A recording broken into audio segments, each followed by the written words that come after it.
கோபிநாத்தின் அன்பு வணக்கம். இன்னைக்கு நம்ம ஷோல என்ன பேச போறோம் அப்படின்னா, இளமையான அம்மாக்கள் உங்களுடைய மகள்கள்.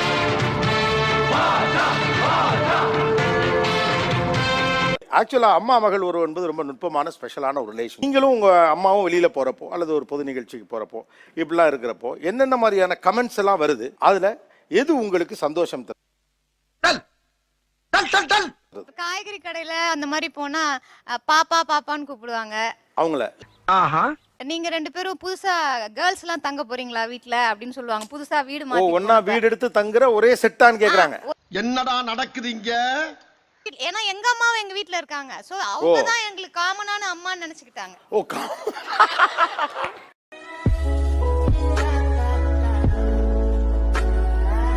இப்போ துணி கடைக்கெல்லாம் போகணும் அப்படின்னா ஏதாவது நம்ம செலக்ட் பண்ணும்போது நாங்கள் எவ்வளோ டைம் எடுப்போம் அப்படின்னு பண்ணி ட்ரெஸ் போட்டுட்டு இருக்காங்க. அவங்க சாய்ஸே எடுங்க அப்படின்னு. அவனை தள்ளிப்போம் முதல்ல அப்படின்றவா. எப்படி சிக்கிரிக்கம் பாத்தியாப்பா? இவ்ளோ பெரிய மக இருக்காளான்னு கேட்பாங்க சார். இவ்வளவு பெரிய மகளா? வந்து உங்களுக்கு மேரேஜ் ஆயிடுச்சான்னு கேட்பாங்க. அப்பலாம் அப்படியே பட்டர்ஃப்ளை பறக்குற மாதிரி இருக்கும்.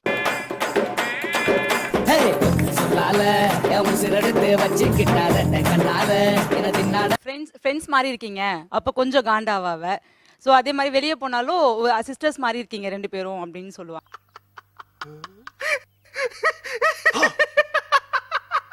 கூட இல்ல சிஸ்டரான யார் அக்கான்னு தெரியல. அதான் சார் மனசு கஷ்டப்பட்டு நினைக்கிறாங்க. நான் அப்படியே ஷாக் ஆயிட்டேன். டேய், இந்த ஷோ முடிச்சுக்கங்கடா. டேய், அதுக்குன்னு ஒரு அளவு இல்லையா? ஏமா, அதாவது வாய்க்கு வந்தபடி எல்லாம் பேசப்படாது. எதா இருந்தாலும் நியாயமா பேசணுமா இல்லையா? அக்கா பொண்ணு வளர்த்துறீங்களா அப்படின்னு கேட்டாங்க. என்னோட அக்கா பொண்ணு. உங்க அக்கா பொண்ணு வளர்க்குறீங்களா? இது என்ன பிரமாதம்? இதை விட பெசலைட் ஒண்ணு இருக்கு. போட்டோ காமிப்பேன், என் பொண்ணு இவ்வளவு பெரிய பொண்ணு இருக்கா, உங்களுக்கு அக்கா மாதிரி இருக்காங்கன்னு கூட சொல்லியிருக்காங்க. என்ன கொடுமை சரவணன். இந்த பொண்ணுக்கு அக்கா மாதிரி இருக்கீங்க கூட சொல்லல. அந்த 4ஆம் கிளாஸ் படிக்கிற பொண்ணு நீங்க அக்கா மாதிரி இருக்கீங்க. நீ உருட்டுமா, உன் நல்ல மனசுக்கு நீ தான் ஜெயிப்ப. அதான் சொல்லிட்டார்ல உருட்டு. நீ வந்து அம்மாக்கு ஒரு தங்கச்சியா, நீ யாருமா புதுசா இருக்க அப்படின்னு கேட்பாங்க திடீர்னு. டேய் சும்மாறா, நானே நொந்து போயிருக்கேன். அந்த 4ஆவது படிக்கிற பிள்ளை வந்திருக்கா? வந்திருக்காங்க சார். அந்த பிள்ளைய கூப்பிடுங்க. அந்த பிள்ளைக்கு நீங்க அக்காவான்னு எனக்கு தெரிஞ்சே ஆகணும். சாரிமா அக்கா, என்ன இருந்தாலும் அதெல்லாம் இருக்கட்டும். இன்னொரு தடவை சொல்லு. நியாயம்னு ஒண்ணு இருந்தா, நீதின்னு ஒண்ணு இருந்தா, நேர்மைன்னு ஒண்ணு இருந்தா, தமிழக மக்களே, நீதிடா, நியாயம்டா, நேர்மைடா, இந்த பொண்ணோட அக்கா இவங்கன்னு ஊரு சொல்லுதுன்னு அவங்க சொல்றாங்க. நிறுத்துறா. இதுக்கு மேல ஒரு வார்த்தை பேசுனே நாக்க வெட்டி விடுவேன். இவங்க எல்லாம் சொல்றத பார்த்தா உண்மையா சொல்றாங்களா பொய் சொல்றாங்களானே தெரியல சார். எனக்கே அப்படித்தான் இருக்கு. எல்லோருக்கும் இஸ்கி இஸ்கி என்றா கேட்கிறது, எனக்கும் இஸ்கி இஸ்கி என்றுதான் கேட்கிறது. நீ என்ன பண்ற என்ன படிக்கிற அப்படின்னு பிடெக் 3rd இயர் சொன்னா, நீங்க என்ன படிக்கிறீங்கன்னு கேட்டாலா இல்லையான்னு கேளுங்க.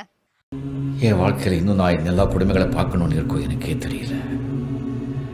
அந்த வாரம் ஃபுல்லா வந்து நான் என்ன அக்கான்னு சொல்லித்தாங்கன்னு அப்படின்னு ஊர் ஃபுல்லா பரப்புவாங்க.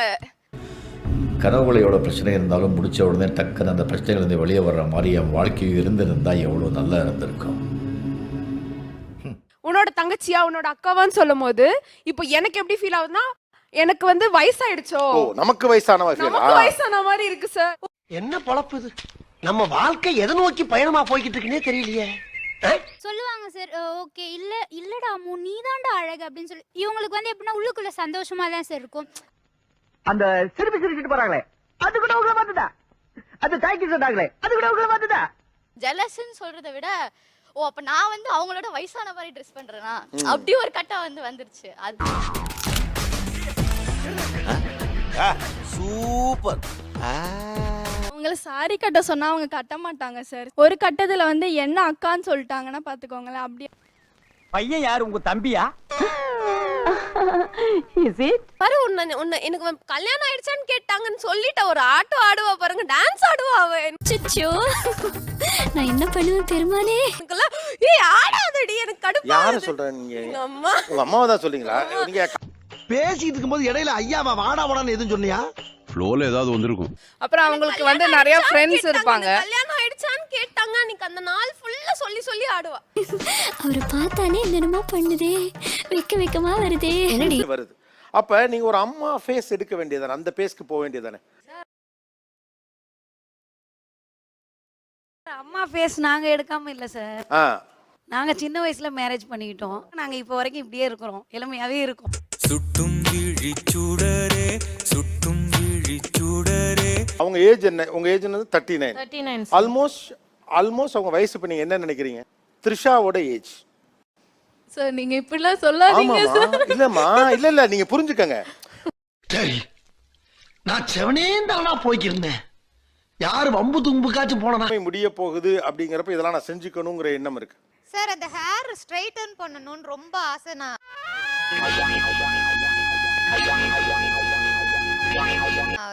சினிமால எல்லாம் பாப்பேன், எல்லாரோட ஹேர் அழகா இருக்கு, அது மாதிரி நம்மளும் பண்ணி பார்க்கணும்னு ரொம்ப வருஷமா ஆசை. அத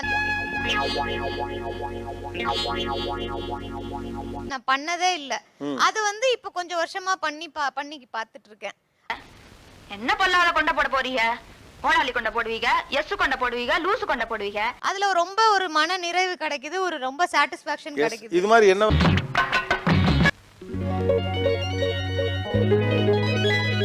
ஸ்ட்ரைட்னிங் பண்ணிக்கிறது, ஃபேஷியல் பண்ணிக்கிறது, இதெல்லாமே எங்களுக்கு ஆசை. ஏன்னா நான்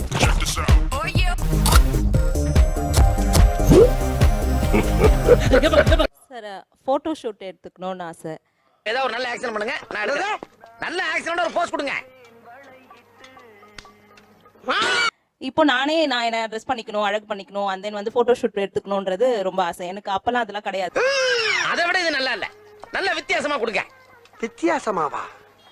அப்படி உங்கள் மகளிடமிருந்து நீங்கள் தெரிந்து கொள்ள வேண்டிய டிப்ஸ் ஏதாவது இருந்தா உங்க மகள்கள்ட்ட கேட்கலாம். வேண்டாம் ஏட்டையா, ஓவரா ரிஸ்க் எடுத்துட்டு இருக்கீங்க. ரிஸ்க் எடுக்கிறலாம் எனக்கு ரஸ்க் சாப். என் டாட்டர்கிட்ட ஒன்று கேட்கணும் சார். அவளோட ட்ரெஸ் செலெக்ஷன், வாட்சு, அந்த ஷூஸு, ட்ரெஸ் செலெக்ஷன் வந்து வித்தியாசமா இருக்கும். எனக்குமே அவதான். இது உனக்கு எப்படி இருக்கு? ரொம்ப நல்லா இருக்குதுங்க. ட்ரெஸ் செலக்ட் பண்ணுவா. இன்னைக்கு நான் போடுறது, நீ இன்னைக்கு இதை போட்டுட்டு வா அப்படின்னு அவ தான் எடுத்து வச்சு எல்லாம். எங்க ஆத்தா வீட்ல கூட எனக்கு இப்படி வாங்கி கொடுத்ததே இல்லங்க. ஆமா, உங்க ஆத்தா பெரிய ராஜ பரம்பரை. இப்ப நீங்க போட்டுக்க ட்ரெஸ்ஸே ரொம்ப நல்லா இருக்கு சார். ஆனா அவ வந்து போட்டிருக்க கோட் வந்து நான் ஆபீஸ்ல ஜாயின் பண்ணும்போது நான் யூஸ் பண்ணி. இவர்தான் மாப்பிளையா? இல்லண்ணே, மாப்பிள்ளை இவர்தான். ஆனா இவர் போட்டுக்கிற ட்ரெஸ் எந்த அதான் நல்லா இருக்காரு. சரி போங்க போங்க. நிறைய ஸ்கின் கேர் ப்ராடக்ட் வீட்ல வாங்கி வச்சிருக்கா, சீரம் அது இதெல்லாம் வாங்கி வச்சிருக்கா. பிளைண்ட் ஃபோல்ட் மேக்கப்க்கு பலி கடிச்சிட்டா. கட்டுங்கடா கண்ணை. முதல்ல கண்ணாடியை கழட்டு. ஓ சாரி. எனக்கு அது எப்படி போடுறதுன்னு சொல்லி கொடுடின்னு கேட்டிருக்கேன். அது வரைக்கும் சொல்லி கொடுத்ததே என்கிட்ட இல்ல. முதல் ஓகே, பிரைமர். Next foundation. ஐயோ என்னடி கையோட வச்சிருக்காங்க பாருங்க சார். அதான். நான் சின்ன வயசுல இருந்து கண்ணை மூடி தான் பிராக்டிஸ் பண்ணேன். மொத்தம் 3 இருக்கு இதுல. எது பெஸ்ட்?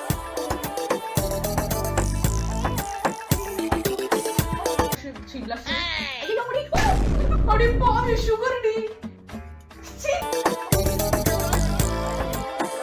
ஐலைனர் எல்லாம் போடுங்க.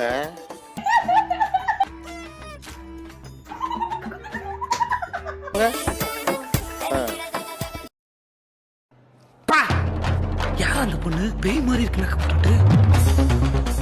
சொல்லும் போதே உனக்கு தான் வாங்குறேன்னு சொல்லிட்டு அவங்க தான் அதை மேக்ஸிமம் யூட்டிலைஸ் பண்றாங்க.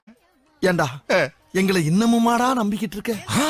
நான் ரொம்ப சிம்பிளா வந்தாலும் நான் நேச்சுரலாவே அழகா இருக்கேன். அதுக்கு நான் என்ன பண்றது? இதெல்லாம் நம்புற மாதிரியாங்க இருக்குது.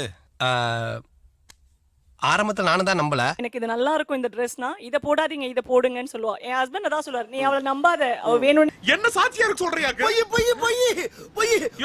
அவங்க அதை ரசிச்சு செய்வாங்க. ஆனா உங்களுக்கு தெரியும் இது நல்லா இல்லைன்னு. ஆமா, நீ நல்லா இருக்கு அப்படின்னு செய்யற, ஆனா இது உனக்கு பொருந்தல அப்படின்னு நீங்கள் நினைக்கக்கூடிய விஷயங்கள் என்ன? அவங்க போடுற லிப்ஸ்டிக்கும் காஜலும் செட்டே ஆகாது. இந்த ஐப்ரோ பென்சில் லிப்ஸ்டிக் ஏதும் வேணாம். நான் ஒன்றும் ஓவரா மேக்கப் போடல. நல்லா இல்ல. நல்லா இல்ல. சுத்தமா இருக்கு. எஸ், வேறு ஜஸ்ட் ஃபேஸ் வாஷ் பண்ணி கொஞ்சம் லிப்ஸ்டிக் போட்டேன். சுத்தமாவே அவங்களுக்கு லிப்ஸ்டிக் போடுறது ஆயிடுச்சு. அதை நான் டோட்டலா விட்டுருங்கன்னு சொல்றேன். மூக்கு புடப்பா இருந்தா சில நேரத்துல இப்படி எல்லாம் யோசிக்க தோணும் கொஞ்சம். ஓ, ஏன் அப்படி செத்தே போனாலும் டெட் பாடிக்கே வந்து இப்ப நான் என்ன உங்கள்கிட்ட சொல்றது? ஏன் அவ்வளோ என்னன்னு கேட்டேன். அது ஒரு லிப்ஸ்டிக் பைத்தியம் சார். நக்கல்யா அவனுக்கு. மறக்காம சர்ப்ரைஸ் பண்ணுங்க. தேங்க்யூ.